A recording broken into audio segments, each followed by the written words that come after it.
कि वो मंच पर आकर अपना स्थान ग्रहण करें।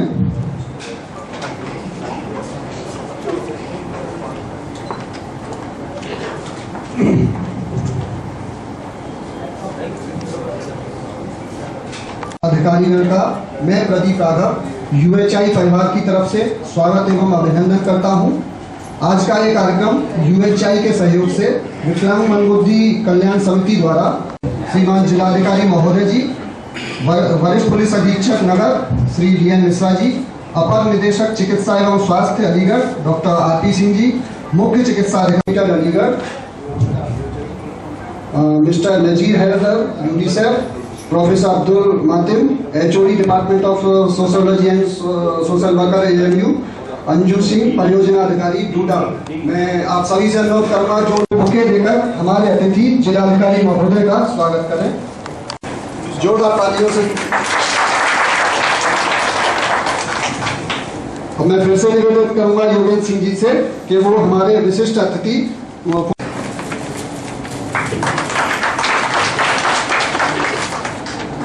मैं निवेदन करूंगा यूएचआई की शिखा सिंघल जी से कि वो बुके देकर मुख्य चिकित्सा अधिकारी डॉक्टर अर्जुन सिंह जी का स्वागत करें।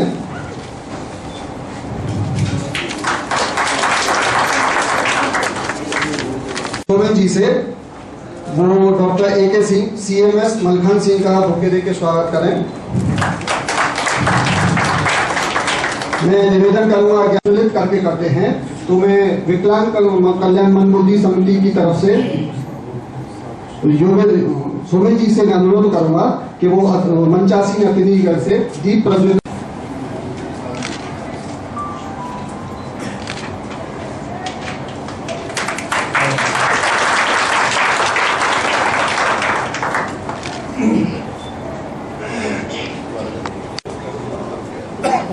सुबह आएंगे फिर हम ग्रेजुएशन जाएंगे तो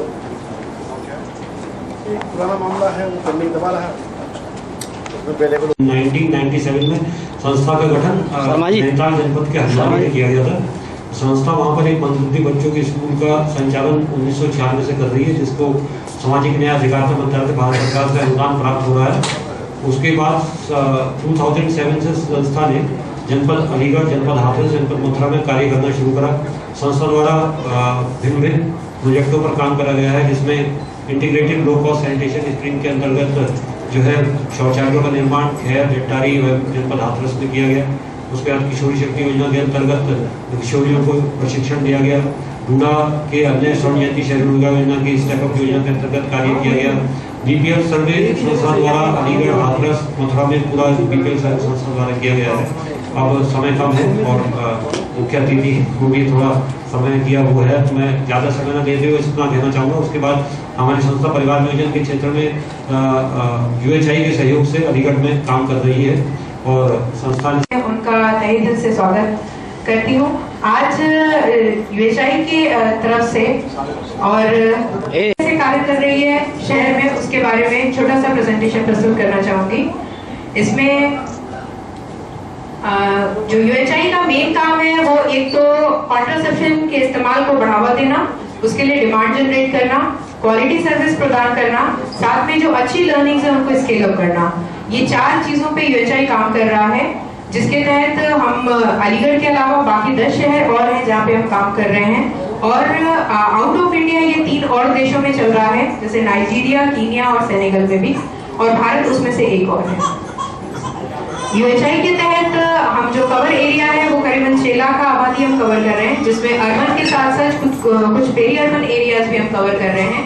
साथ में कुछ पॉवर्टी क्लस्टर है, जो छोटे झुग्गी झोपड़ी वाले एरिया हैं, वो भी यूएचआई कवर कर रहा है, जो माइग्रेंट पॉपुलेशन है।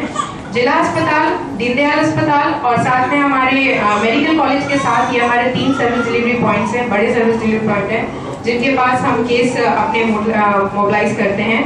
पोस्टमार्टम सेंटर्स भी हैं 2, जिसमें से एक हमारा विकलांग मनोबुद्धि कल्याण समिति द्वारा हमको बराबर सहयोग दिया जा रहा है। उनके हम बड़े शुक्रगुजार हैं, क्योंकि उनकी इस मेहनत से, बाकी मेहनत हम लोग करते हैं, हमारी टीम के मेंबर्स करते हैं, इसमें दो राय नहीं, लेकिन प्रेरक का काम सारा का सारा यूएचआई और इस समिति का है, जो इसको लेके आते हैं और हमारी टीम के मेंबरान जो है उसका ऑपरेशन करते हैं।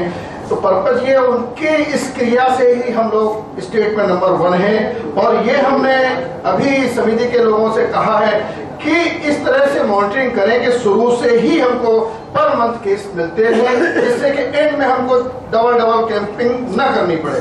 तो इस महीने मैं समझता हूं कि हमारे 44 केस हो चुके हैं, 44 केस हो चुके हैं। और ये विश्वास टीम के मेंबरों ने दिलवाया है कि पिछली साल से इस साल हम इसको डबल करके दिखाएंगे।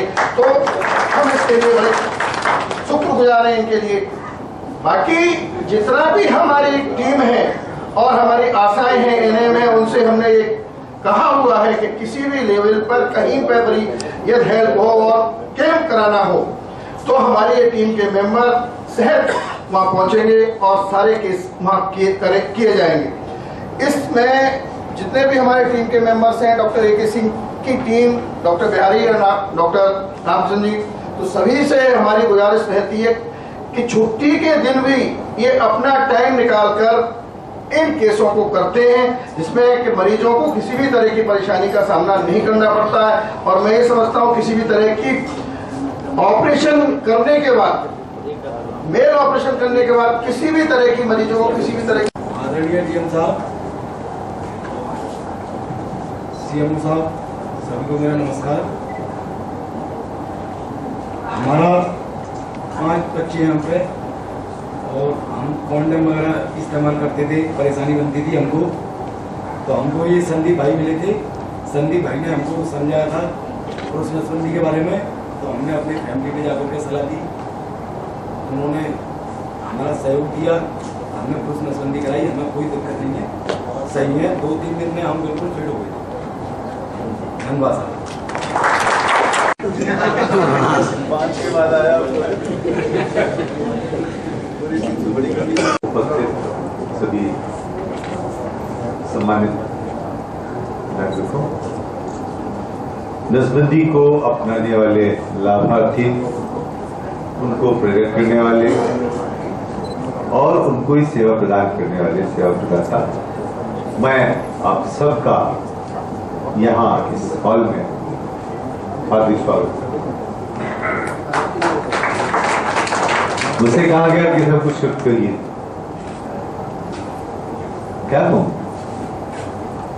सब लोग जानते हैं, कहीं चले जाइए, स्टेशन पे जाइए भीड़, राशन लेने जाइए भीड़, बाजार में जाइए भीड़, लोहा खरीदने जाइए भीड़, सोना खरीदने जाइए भीड़।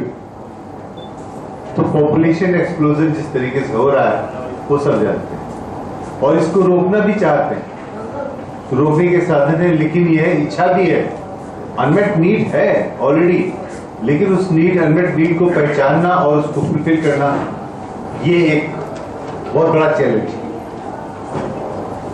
मैं यूएचआई को बधाई देता हूं कि इन्होंने इस चैलेंज को स्वीकार। मक्खन सिंह में आया तो मुझे मालूम पड़ा कि नसबंदी हो रही है। मेरे 3 बच्चे हैं, एक लड़की 2 लड़का। मैंने इसी पे ही रोक लगाने की कोशिश की। संदीप भाई साहब से मैंने सलाह ली, बोले अपने बच्चों से बात कराओ। मैंने अपनी घरवाली से बात कराई तो भाई घरवाली बोली कि तुम अपनी नसीबंदी करा लो। तो बोले भाई सभी उपस्थित जन, जिस बारे में आज ये गोष्ठी है, ये समारोह है, उसकी महत्ता तो सभी जानते हैं। हम सभी को बताया कि हमें क्या करना है, लेकिन करने के लिए मानसिक रूप से तैयार नहीं। तो आज वो स्थिति आ गई है कि जब हम जनसंख्या के मामले में एक चैंपियन के रूप में पूरे विश्व में जाने जाते हैं। हमारी जनसंख्या अब शनै शनै 130 करोड़ के आसपास पहुंच रही है।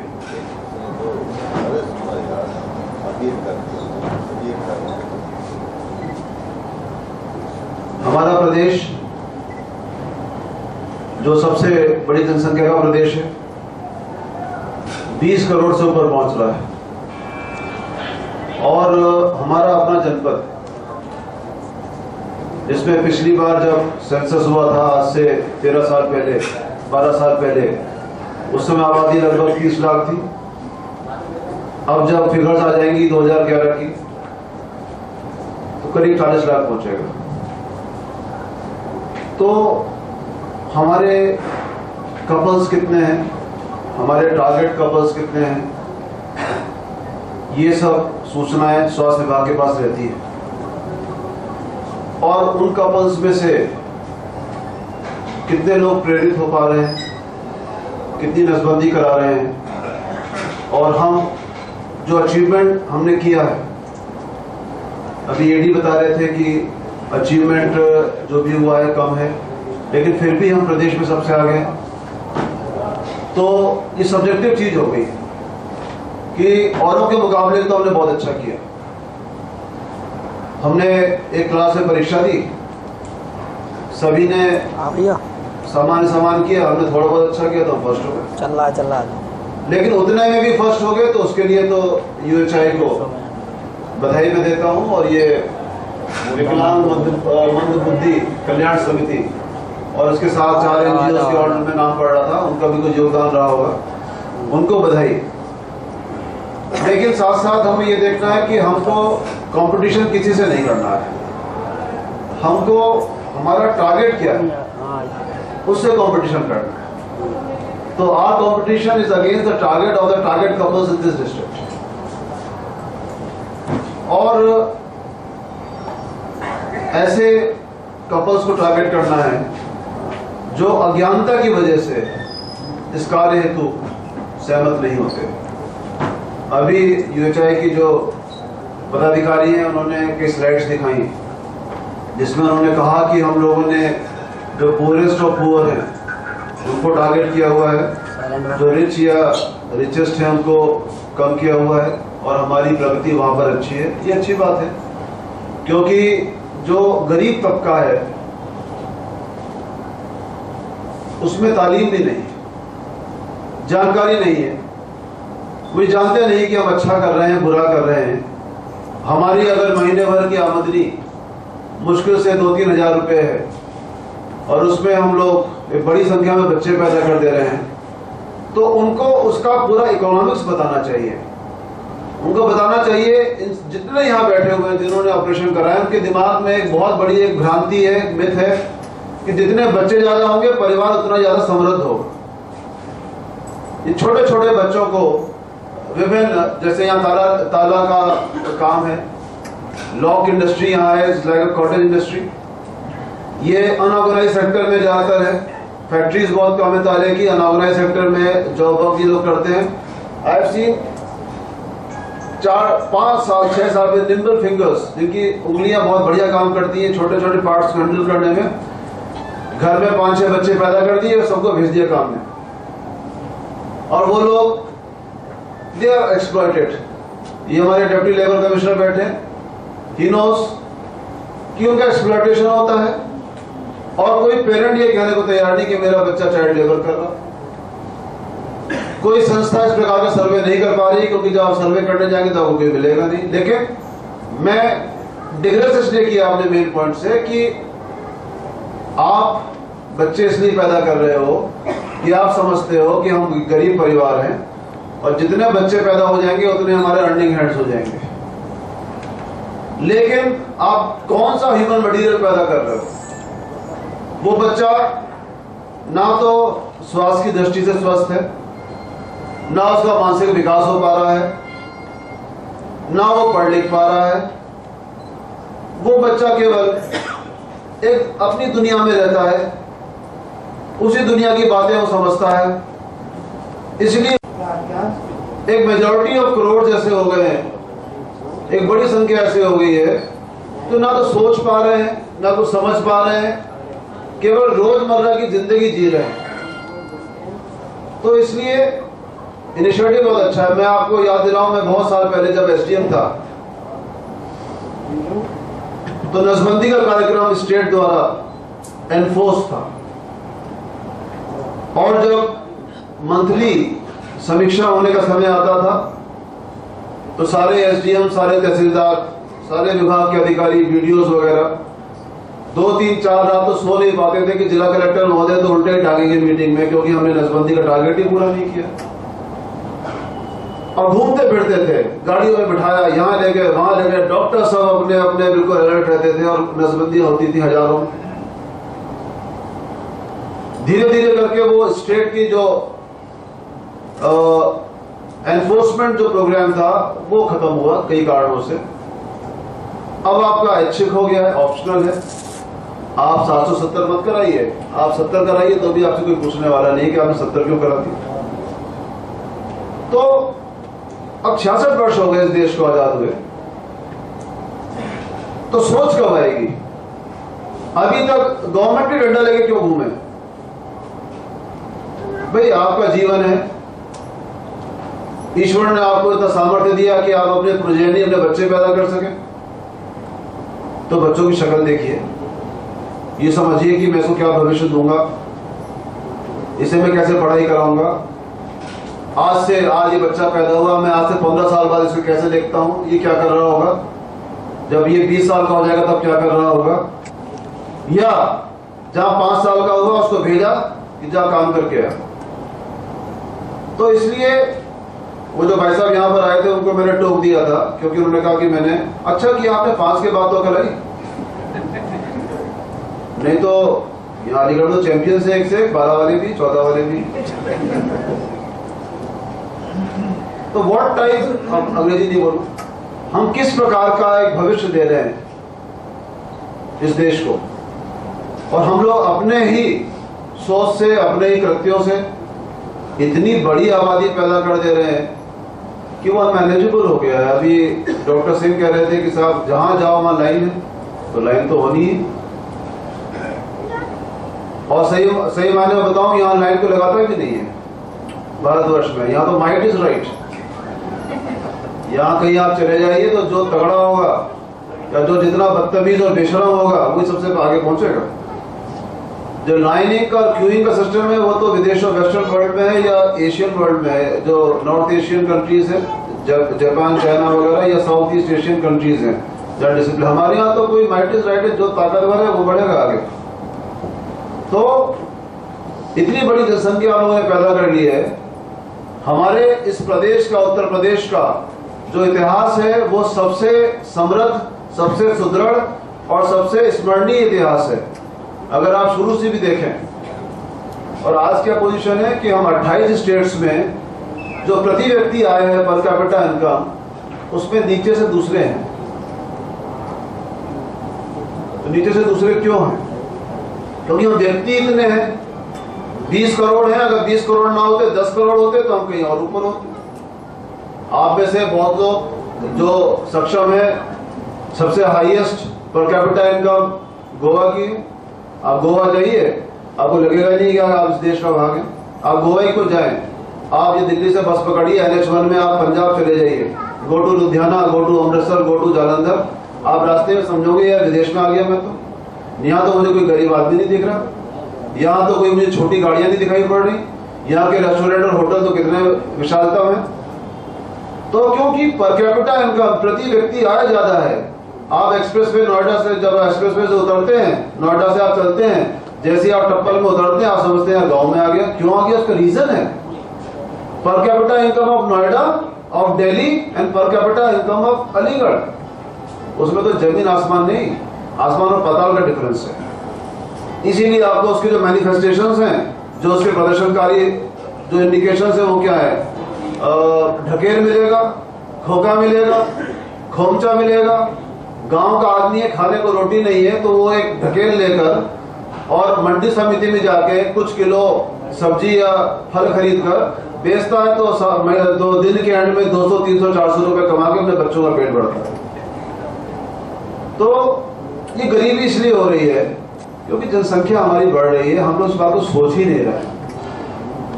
Like UHI, they are working in 10, 11 districts, they are telling me, and other NGOs. आप लोगों का काम ये है, देखिए सरकारी तंत्र के जितने ही लोग बैठे हैं यहाँ पर, जब ये जाते हैं किसी भी जगह पर, तो आम आदमी समझता है ये पता नहीं अधिकारी मुझसे क्यों कह रहा है ऐसा, इसमें इसका क्या लाभ है? क्या उसको अपना कोई सरकारी काम कराना है हमसे? इसे अपना कोई कागज भरना है क्या?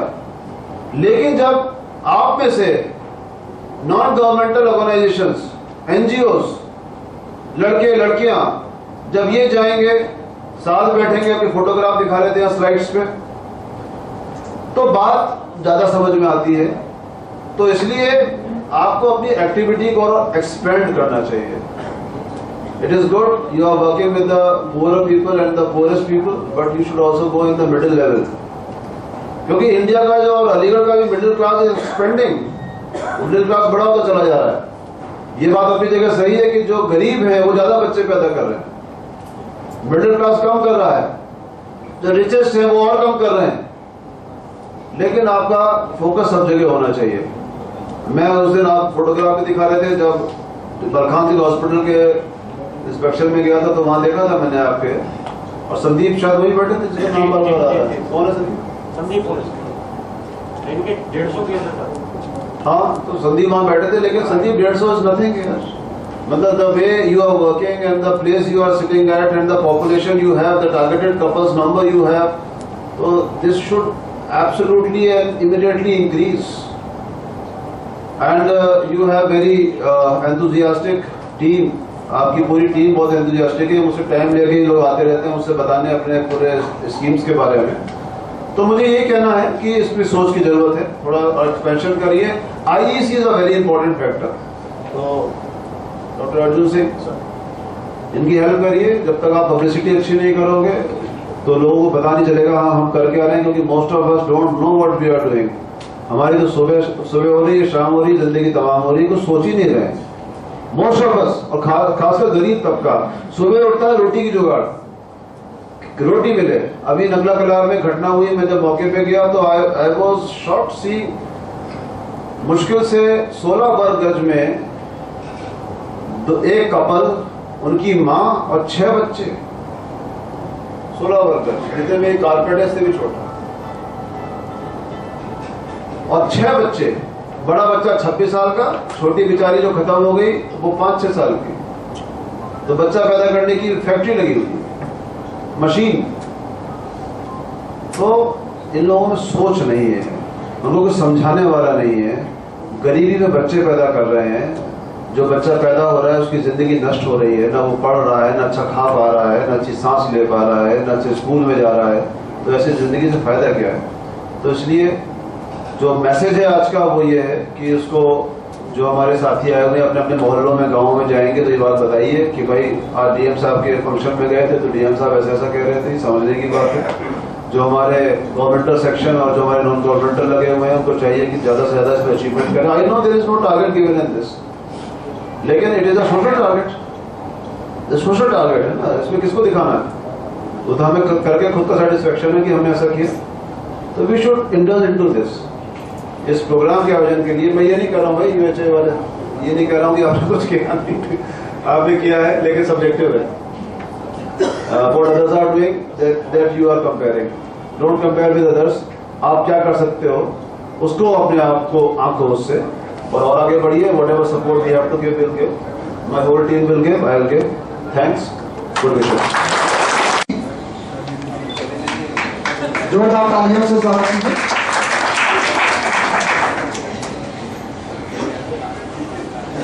इसके बाद योगेश पराशर जी, जोरदार तालियां बजाते रहिए भाई, तालियां